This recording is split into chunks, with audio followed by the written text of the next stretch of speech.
বাংলাদেশের সর্বশেষ আপডেট সংবাদে আপনাকে সুস্বাগতম। আমাদের চ্যানেলের নতুন দর্শক হয়ে থাকলে চ্যানেলটিকে সাবস্ক্রাইব করুন।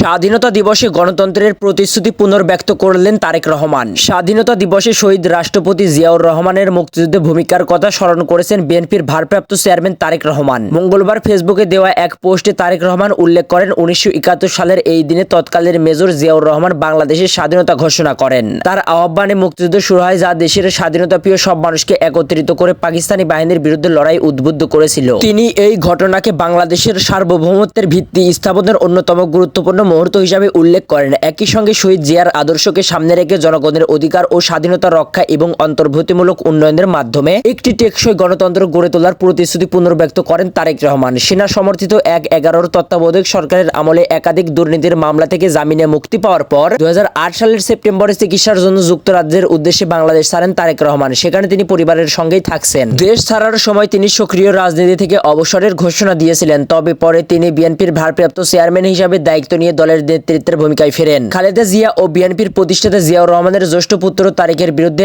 1/11 সরকার এবং পরবর্তী আওয়ামী লীগ সরকার প্রায় 85টি মামলা দায়ের করেছিল, তবে বর্তমানে তারেক রহমানের বিরুদ্ধে আর কোনো মামলা নেই। শেখ হাসিনার ক্ষমতাচ্যুতির পর 2024 সালের আগস্ট থেকেই তারেকের দেশে ফেরা নিয়ে ব্যাপক জল্পনা চলছে, তবে বিএনপির নেতারা কোনো নির্দিষ্ট সময়সীমা উল্লেখ করেননি।